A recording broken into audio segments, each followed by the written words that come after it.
Vamos para uma próxima apresentação do João Cortes, da Universidade Federal do Oeste do Pará, que é sobre os eventos extremos na Amazônia e desafios regionais para as comunidades tradicionais.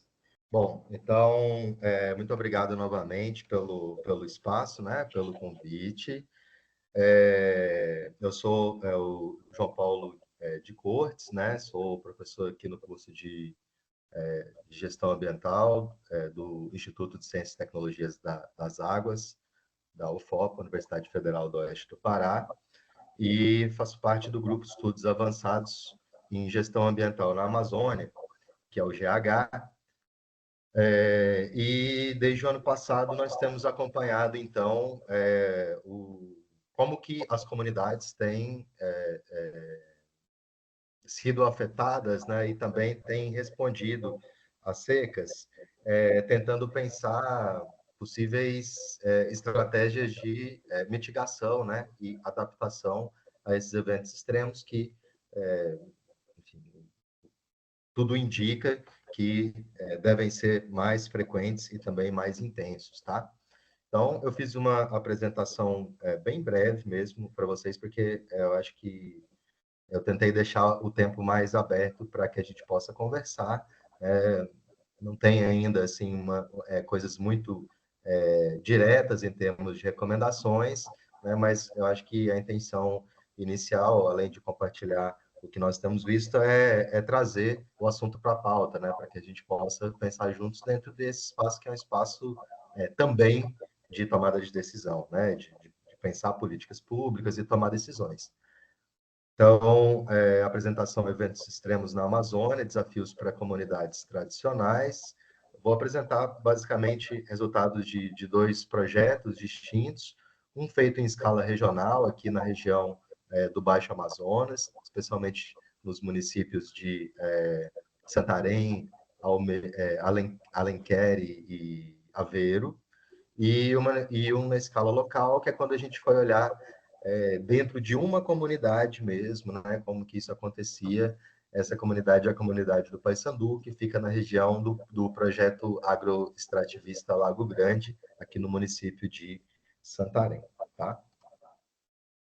Então, começando com essa abordagem mais regional, bom, o que nós fizemos foi que, assim que percebemos a situação, né, que se encaminhava à última estiagem, ou seja, que a gente estava entrando dentro de um evento de seca extrema, nós começamos a monitorar arquivos de mídia, né, de diferentes canais, para tentar entender, a partir da voz dos próprios comunitários, né, quais eram os impactos que estavam tendo e espacializar esses impactos. Né? Uma das premissas desse trabalho era a ideia de trabalhar com redução de impactos nas próprias comunidades. Né? Então, a gente entende que chegar na comunidade, aplicar questionário e tudo mais, são coisas que são muito delicadas, né? Ainda mais quando a comunidade está numa situação como essa. Então, por isso que a gente optou em trabalhar com matérias que estavam nos jornais, né? Teve um programa específico, que foi um programa da Sapopema, que foi muito interessante, que era um programa que as próprias comunidades faziam vídeos relatando esses efeitos da seca, né? A gente também tem um acompanhamento de lideranças do território. Então, dessa forma, a gente foi agregando falas das pessoas sobre os próprios territórios. Tá? Aí a gente estava olhando até então para esse evento do ano passado. Nesse momento, a gente já chama de grande seca, de 23, 24. A gente não viu isso na literatura ainda, mas nós estamos entendendo que, na verdade, não são dois eventos, né? É um evento estendido. Está dentro dos nossos objetivos de trabalho agora, investigar um pouco isso, né? E demonstrar um pouco essa ideia. Mas, olhando um pouco, então, para o evento do ano passado, né? Para o recorte da seca do ano passado, nós conseguimos, então, 93 falas em 32 comunidades. Essas bandeirinhas estão mostrando a localização dessas comunidades. E uma das ideias que a gente tinha era de tentar categorizar essas falas de acordo com diferentes tipos de impactos. Então, impactos na pesca, impactos na saúde, impactos na economia, acesso à água, enfim.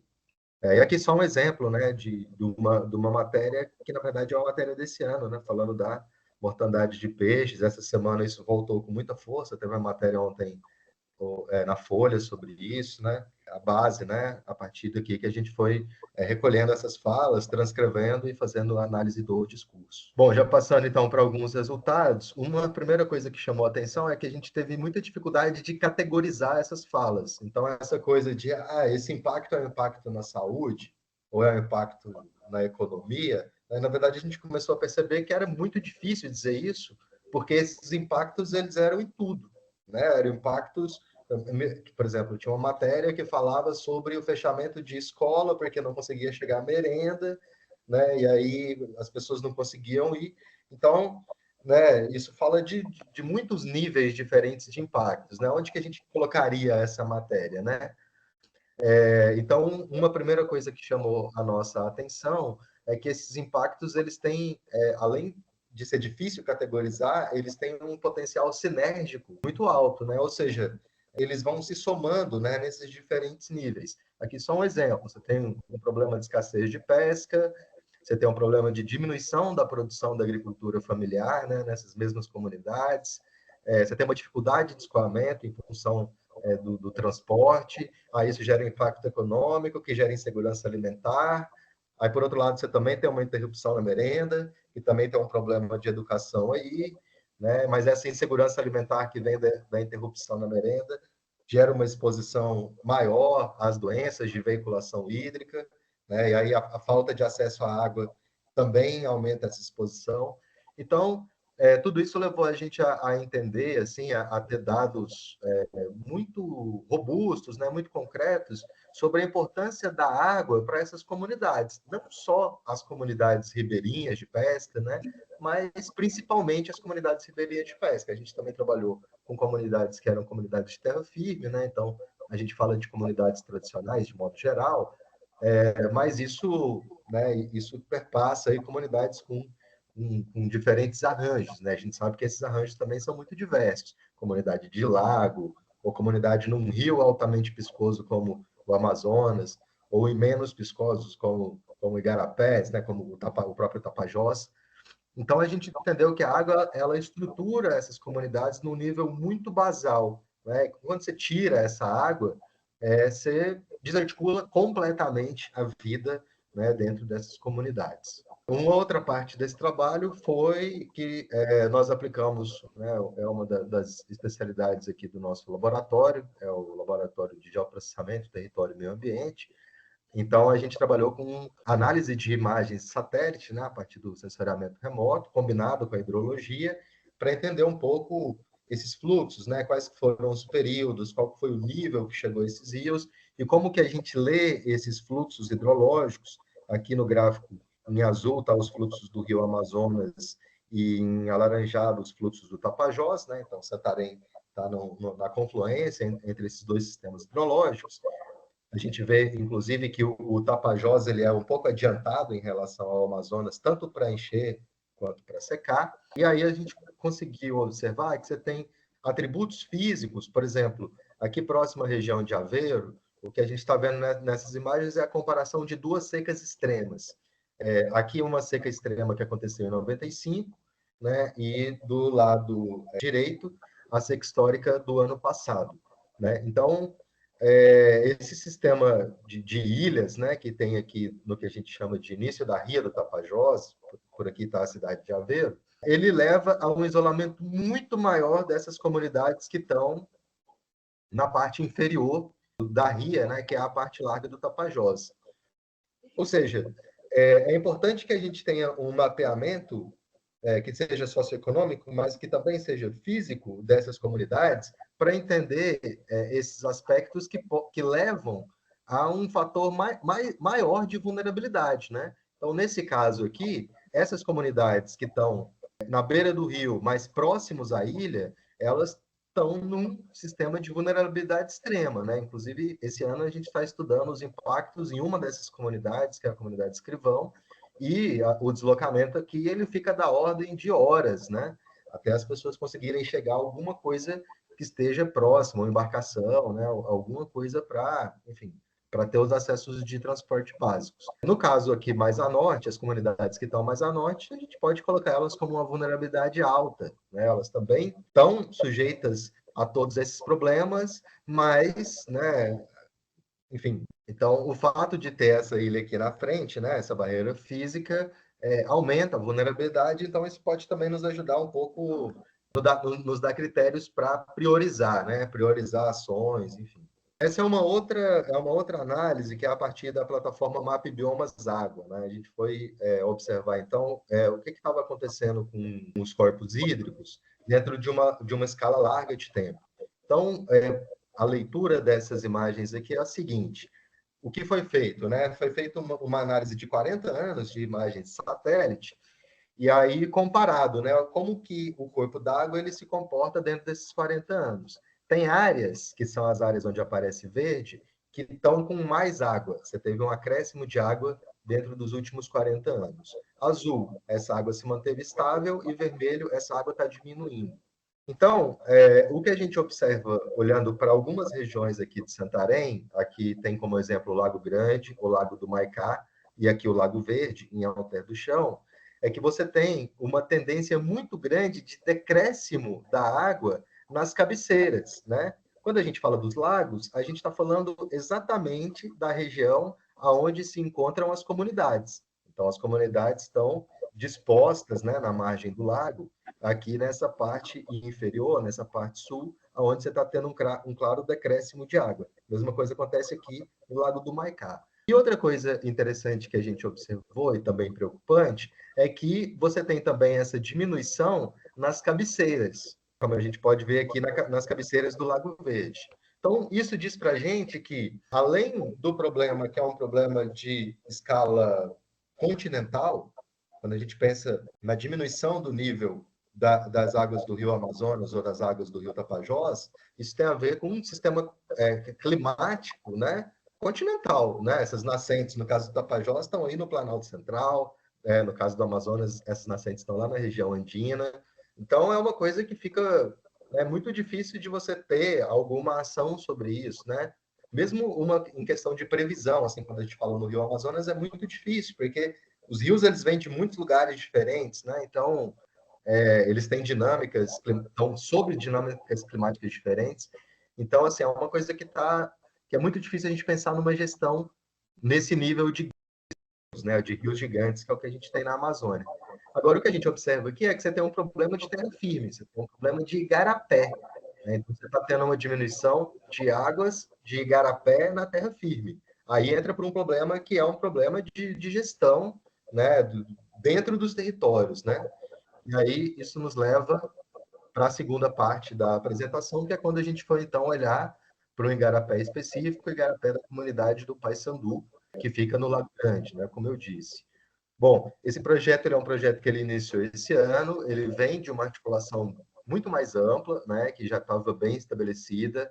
Então, tem aqui alguns parceiros que estavam puxando isso: Grupo Mãe Terra, FEAGLO, STTR, Guardiões do Bem Viver, a Igreja Católica, a FASE, né? Então, essas organizações estavam articuladas e procuraram o nosso grupo, pensando em água, mas pensando a partir de uma perspectiva de conservar a água frente ao território que está sendo ameaçado pela mineração. Esse era o problema central. E a proposta inicial era de fazer um mapeamento das nascentes. Então, a ideia era assim, mostrar a quantidade de águas que tem naquele território e a quantidade de águas a partir das nascentes que estariam vulneráveis, né, caso a mineração tivesse acesso ao território. Bom, a partir disso, né, a gente teve uma conversa inicial aqui em junho, né, teve esse encontro aqui, Águas para a Vida, e a gente levou, então, a proposta de começar a trabalhar com o conceito de bacia hidrográfica, né? Então, a gente levou a ideia de que as nascentes são uma coisa muito difusa, muito difícil, é difícil chegar nelas, e, ao mesmo tempo, elas dizem pouco, né? Elas vão acabar dizendo muito pouco, mas que a bacia hidrográfica seria um conceito que permitiria a gente ter uma visão mais global, né? Além do que a bacia hidrográfica, como é a unidade de planejamento, né? Então, quando você fala em política de águas, é sobre a bacia hidrográfica. Política ambiental, da mesma forma, né? Então, a gente se propôs a trabalhar em bacias hidrográficas e foi escolhido por esse grupo a bacia do Paissandu, né? Da comunidade do Paissandu, que tinha ali, então, um problema já detectado naquele igarapé. Esse projeto ele foi dividido em diferentes fases. Então, a ideia era fazer um diagnóstico socioambiental daquela bacia, mas ele era composto por uma etapa de biomonitoramento participativo, ele envolvia a capacitação de jovens lideranças locais.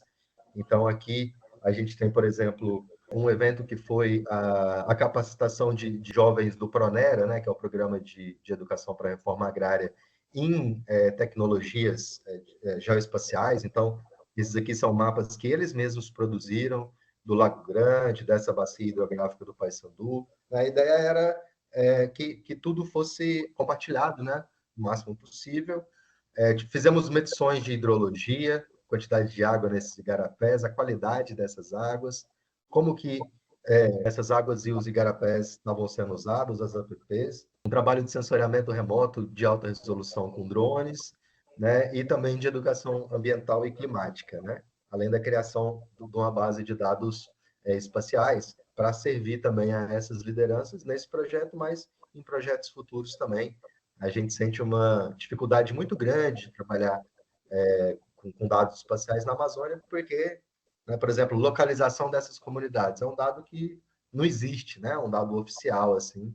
As bases que existem são muito frágeis, né? Ou de escala muito grande. Então, já aqui alguns resultados do biomonitoramento participativo, alguns bolsistas nossos fazendo coleta de macroinvertebrados nos igarapés, para a gente avaliar a qualidade da água desses igarapés. Seu Paulo, que é a liderança da comunidade, com Pulsar, ajudando a gente ali a caçar borboleta. Depois, esse pessoal foi todo para o laboratório fazer a identificação também dessas espécies para gerar os índices. Aqui, alguns exemplos do imageamento por drone, né? Então, na imagem à esquerda, como que é o lago dessa comunidade. Então, tem uma enseada, né? Um lago, que é um lago de pesca nessa comunidade, e a situação desse mesmo lago, né? No ápice da seca, né? Que foi agora no final de outubro que a gente esteve lá.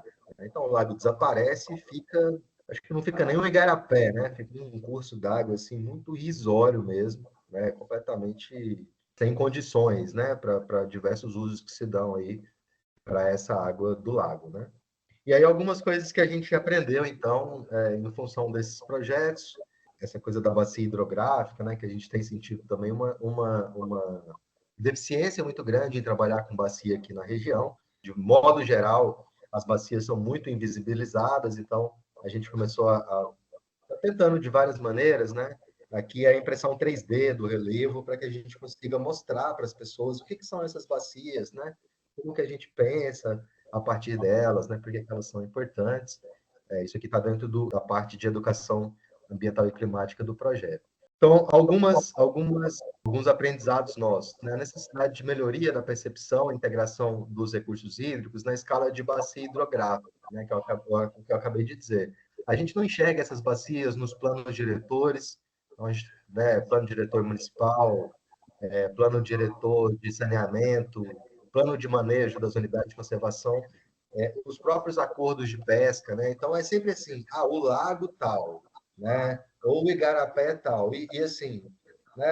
A área de contribuição desse corpo hídrico, ela não aparece. Isso a gente tem notado de forma sistemática, né? Aqui, pelo menos na região de Santarém. A gente identificou uma qualidade dos recursos hídricos ameaçada, um ambiente tendendo à degradação, caso não sejam tomadas medidas de recuperação.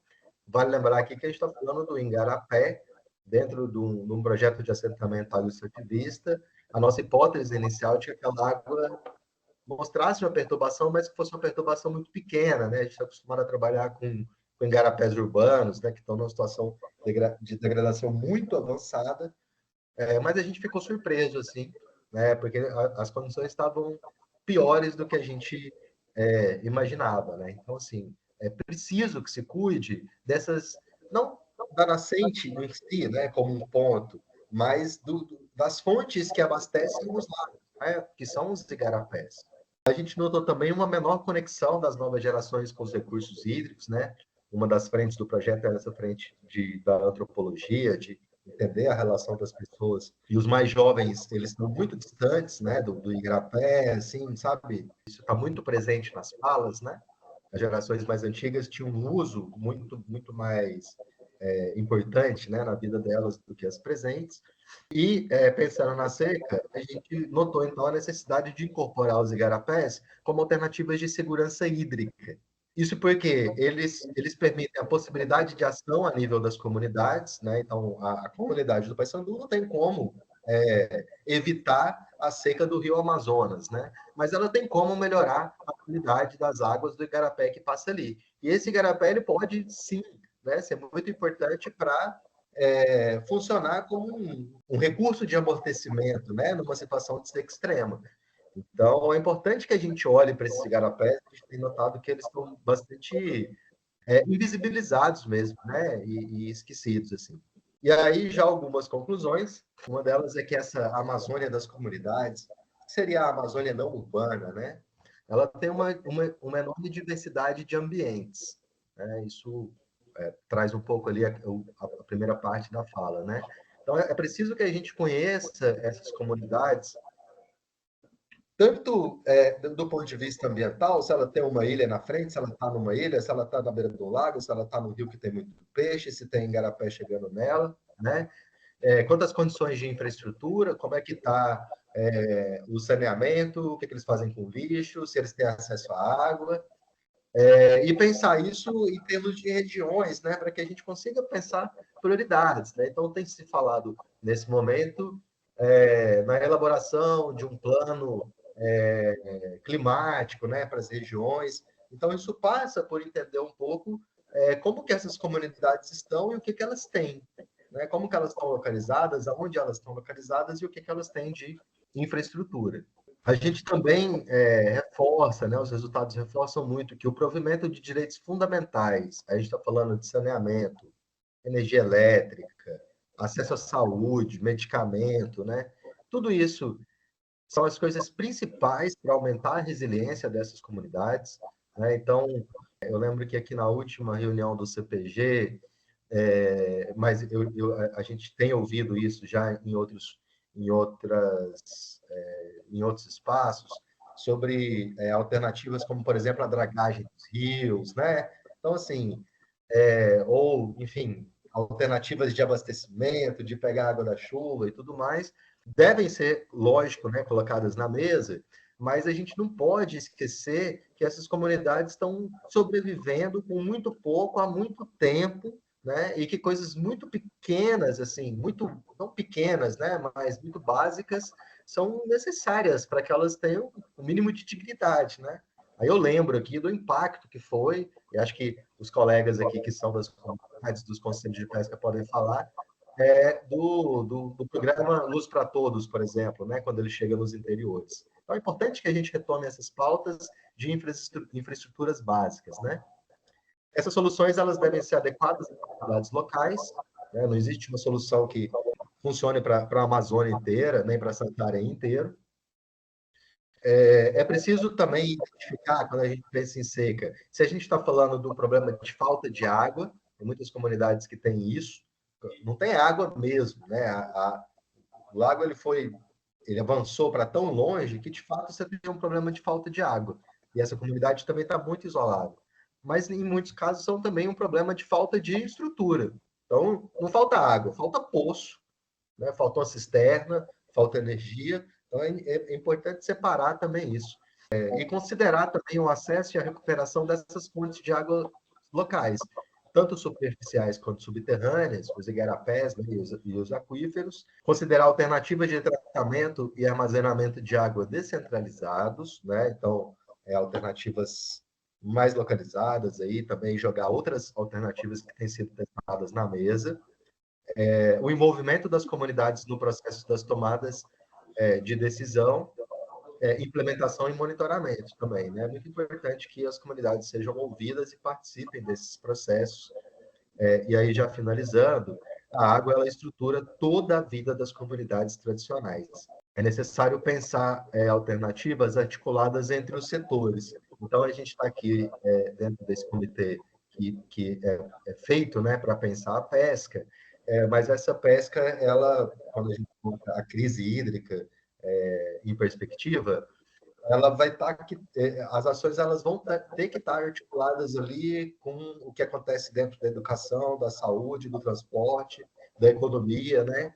Para que essas comunidades tenham uma maior resiliência, né? Uma maior capacidade de enfrentar essas crises em eventos futuros, tá bom? Então, é isso. Aqui estão os meus contatos. Eu agradeço mais uma vez ao convite, né? Agradeço muito a nossa equipe, que foi fundamental para a gente realizar tudo isso, nossos parceiros, as lideranças que acreditaram em nós, que trabalham conosco, né? A universidade e ao Pulitzer também, que é um fundo que tem financiado também parte dessas pesquisas, tá bom? Muito obrigado. Obrigado, João. Bom, só tentando contextualizar a apresentação aqui, ela foi uma demanda já do CPG passado, né? Em relação a que foi em junho, e não tinha chegado nem o pico ainda da seca, mas já tinha sofrido no ano passado, 2023.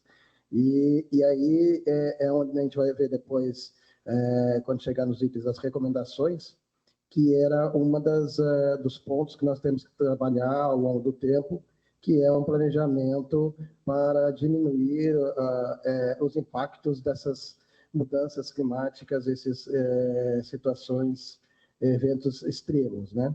Então, o João aqui trouxe um panorama do trabalho que eles fazem, né, com um trabalho bastante minucioso em relação a áreas de vulnerabilidade.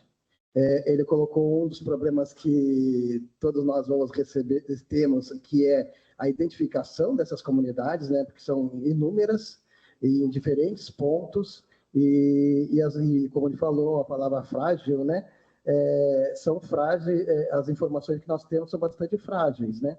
Então, nessas recomendações que ele colocou ali posterior, já tinha sido algumas delas apontadas, até mesmo pelo governo do Amazonas, né? Que em relação a trazer, fomentar poços artesianos e outras ações que possam, cisternas, que possam dirimir a falta de água no momento extremo. Também temos um momento extremo na Amazônia, que é o momento das cheias, né? Nós também vimos, tudo extremo, né, pelo visto, porque parece um cotonete isso.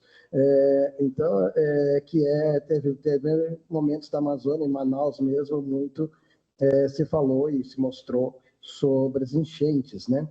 Então, é um caso complicado, mas o CPG precisa se debruçar também nele, aqui visto que muitos trabalham com essas questões, ela está no dia a dia de quase todos, né? E a gente precisa aí trazer um planejamento para que seja um momento extremo, um evento extremo desses, possa ter diminuição dos seus impactos. Tá? O Ivan levantou a mãozinha aqui para uma pergunta, Ivan.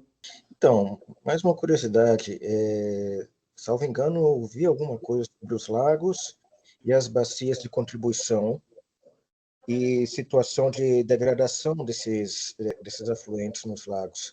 Existe, assim, mapeamento dessas bacias de contribuição e quais seriam os fatores de degradação?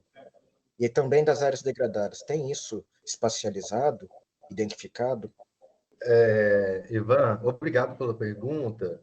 Bom, esses fatores eles vão mudar, né, de acordo com a bacia hidrográfica. Por isso que é muito importante que a bacia seja identificada. Então, por exemplo, no Lago Verde, você tem uma mudança de uso no solo ali que está diretamente ligada à especulação imobiliária, né?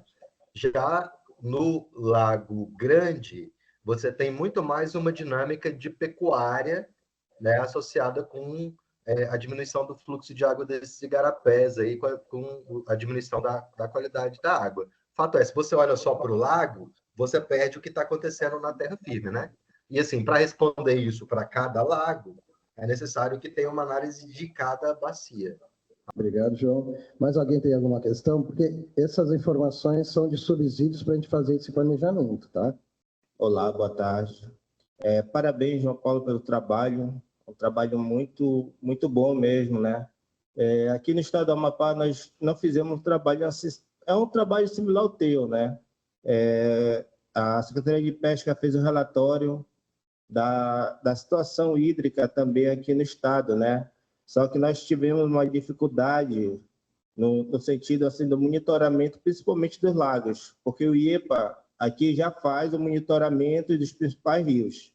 Então, o nosso relatório basicamente foi baseado nesse monitoramento que o IEPA faz, né, do nível dos rios, e a gente sabe que os rios, os lagos são os primeiros que secam. Então, comunidades como Pracuúba, Tartarugalzinho, que são municípios que são uma região de lagos, já tinham secado há muito mais tempo do que os rios estavam baixos, né? Então, no mês passado, a gente fez esse relatório e o governador ele decretou estado de emergência. Aí, qual a situação desse trabalho? Já é o segundo ano consecutivo que a gente tem essa seca severa, né? E a gente tem que fazer a avaliação do impacto dessas secas com relação às comunidades pesqueiras. Porque, como ele mesmo colocou no início do trabalho dele, são inúmeros setores que ela abrange, né? Principalmente a parte de subsistência, a parte social, né? A parte econômica também. Então, a gente tem que verificar também uma forma como é que a gente vai ver como vai ficar essa situação da recuperação desses estoques pesqueiros. Então, o teu trabalho ele é fundamental para que a gente consigamos, né, nesse início, para fazer um trabalho de prevenção aí no futuro para, vamos dizer, para melhorar essas comunidades pesqueiras e a recuperação dos estoques pesqueiros. E expandir isso para não só lá para o Amazonas, né, mas para todo o norte. Está sendo impactado.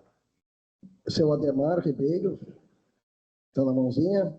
Boa tarde a todos que estão participando aí da reunião. É uma honra poder estar participando juntamente com vocês.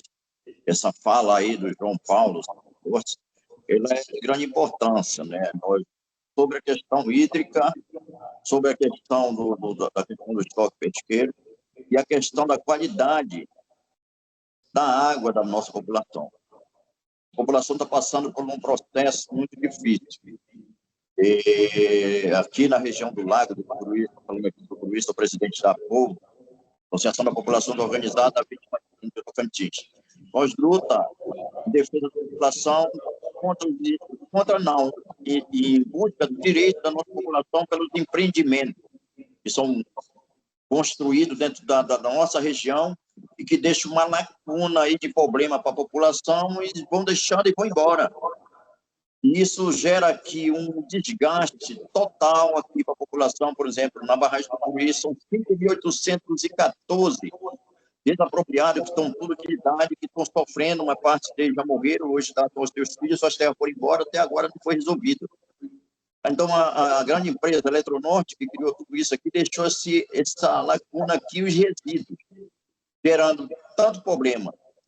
E não tem uma água de qualidade para a população. Nesse período de estiagem que nós temos aqui sofrendo, a água está uma podridão, devidamente o mexilhão dourado, que foi uma espécie exótica que apareceu aqui na nossa região e que está causando esse aqui, porque a população não sabe nem como resolver essa situação. Então, nós temos uma preocupação sobre isso.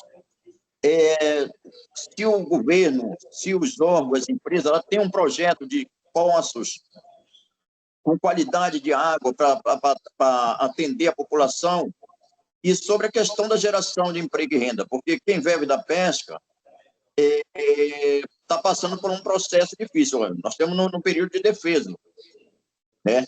Só que com a seca, constantemente o pescador ele trabalha na pesca, tem também a questão da agricultura, ele mexe com a plantação, ele mexe com a seca, tudo isso não está vigorando.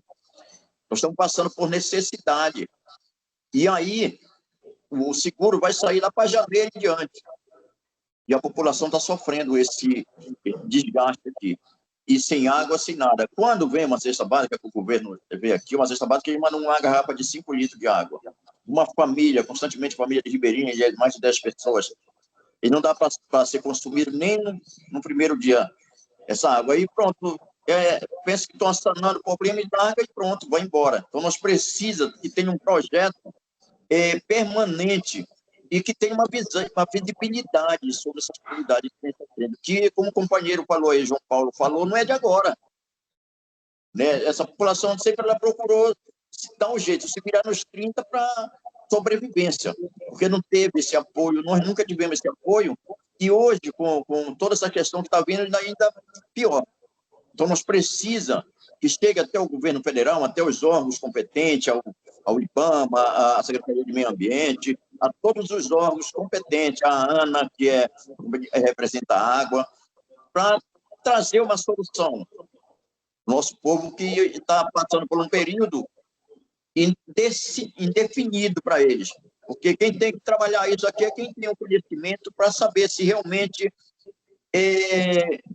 o que eles vão enfrentar daqui a mais tempos aí na frente e começando desde já, porque o problema eles estão se alastrando cada dia, a cada momento, e aí não tem ninguém discutindo a solução para o problema. Então, essa é a nossa fala aqui. Eu estou aqui em Tucuruí, no estado do Pará, aqui onde tem a barragem, na usina hidrelétrica, uma parte é a barragem, outra parte ficou seca. Quando faz a barragem, tem uma parte que é reservatório e o outro lado fica seco. Então, eu estou bem em Tucuruí, a barragem está bem em cima, dividido. Então, nós estamos sofrendo as consequências, porque a pausada, esses paus que ficaram no fundo aí, estão tudo aí, gerando gás metano, gerando um bocado de coisa. E termina prejudicando a pesca, prejudicando todo tipo de vida humana. Boa tarde. Na verdade, não é bem uma pergunta, né? É só uma contribuição pelo que está acontecendo, né? Aqui no Amapá, na comunidade de Porto Grande, né? A colônia de pesca de Porto Grande, ela é uma colônia composta, em sua maioria, por mulheres, né? E eu faço parte do movimento Vestido por Barragem, a gente atua naquela região ali com essa preocupação, principalmente por conta do Rio Araguari. E em junho, nós tivemos um mapa, né, de estiagem e fizemos acompanhamento de Rondônia, Amazonas, e aqui a gente lançou, né, junto ao governo do estado, junto ao MPF, a preocupação já de prevenção do que ia acontecer a partir de outubro. Mas não houve essa preocupação, né? Só no ato mesmo. Então, as mulheres, elas sobem o rio para poder pescar, porque o lago prejudicou toda a pesca delas, por conta dos peixes estão contaminados por vermes. Então, se elas querem um peixe de qualidade, elas têm que subir o rio. E em outubro já começa a estiagem, e elas não conseguem manobrar as suas embarcações, e sendo um ato só masculino. Isso prejudica, porque a maioria são mulheres, então, desde outubro, elas já vêm sofrendo com a estiagem. E a gente entrou com um documento e pediu para que decretasse estado de emergência, e foi muito tardio, e agora, com muita luta, o prefeito parece que decretou. Mas isso não adiantou de nada, porque até agora não saiu nada para elas. Então, elas são prejudicadas. E eu achei interessante a fala de João Paulo, né, e tudo mais, e trazer esse histórico do que está acontecendo em Porto Grande, com, em sua maioria, as pescadoras, né? Embora tenha muitos homens na pesca, mas a maioria, de 60%, são mulheres pescadoras. Obrigado, Anaíse. Então, é bastante importante que a gente tenha um mapeamento, e nesse mapa, ele é como se fosse categorizado, assim, aonde é que vai pegar mais intenso, em que momento, né?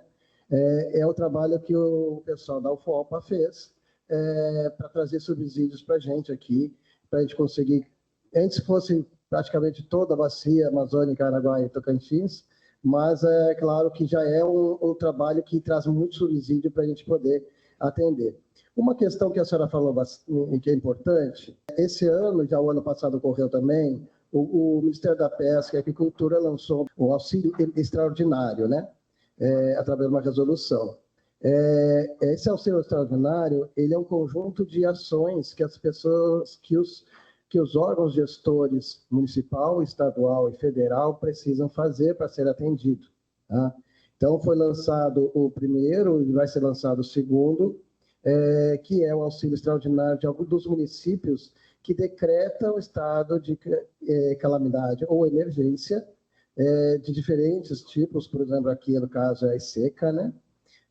Mas ele tem que estar nessas datas, tem que ter a acessibilidade dos órgãos gestores municipais e estaduais para que atendam isso realmente no momento mais correto, né? Então, e aí que vem, só um título de esclarecimento, muitos questionamentos. Por exemplo, o auxílio extraordinário que saiu no começo desse mês, ele não atendeu vários municípios, porque os municípios e o próprio Estado, às vezes, não decretaram estado de emergência, né? E aí acabou ficando fora. Então, é só mais um título de esclarecimento, porque que muitas vezes não chega o auxílio a alguns municípios, é justamente porque, para atender um estado de emergência, precisa ser decretado e reconhecido pelo governo federal. E, às vezes, esse decreto municipal não foi a tempo de que tenha sido saído o auxílio extraordinário, tá? Então, normalmente é isso que mais acontece. Boa tarde. Me chamo Eulene, eu sou da Secretaria de Pesca. Escutei o que a senhora falou. Em relação ao auxílio, aconteceu isso mesmo, os municípios demoraram a decretar estado de emergência para que o Estado pudesse fazer a parte dele, que o Estado não poderia decretar sem os municípios tomarem esse primeiro passo, né? E quando veio a primeira leva de quem estava, o Amapá não foi contemplado, mas já houve alguns municípios que decretaram estado de emergência, como a senhora falou, Porto Grande agora, né, decretou esses dias, mas outros municípios já tinham feito isso, e aí o Estado decretou como todo, né? E desde então ele está tentando, eu não sei de falar se nós vamos ser contemplados nessa segunda remessa agora, mas havia sim uma conversa, já houve várias conversas com o antigo governador Valdez, que agora é ministro, né, para que a gente fosse inserido fosse contemplado nesse novo decreto ou nesse novo documento que vai sair. Então a gente espera que a gente possa ser contemplado, para que a gente possa chegar até as comunidades que estão sofrendo com a seca. Então, até sugiro para as lideranças das comunidades, aos representantes, sempre quando tiver esses problemas de extremos, e o pessoal envolvam os municípios para que tenham mais agilidade, né? Às vezes o próprio município não se percebeu ainda que determinadas comunidades, como mesmo o João colocou aqui, não é uniforme, né? Tem lugares que são mais extremos que outros, para que exista uma agilidade de decreto, para que as medidas provisórias de auxílio do governo possam atender os municípios com seu reconhecimento, emergência ou calamidade, tá bom? Então, sempre tem um envolvimento com o próprio município, para que o município mesmo, os gestores do município tenham essa agilidade, tá? Infelizmente, ele está avisando e a gente sabe que isso vai acontecer de novo, porque as questões de extremos, né, eventos extremos, eles chegaram e vão ficar, né? E pode ter um ou dois ou 3 anos não acontecer, mas em algum momento volta a acontecer e infelizmente ainda é algo que teremos que estar muito preparados para isso, tá bom?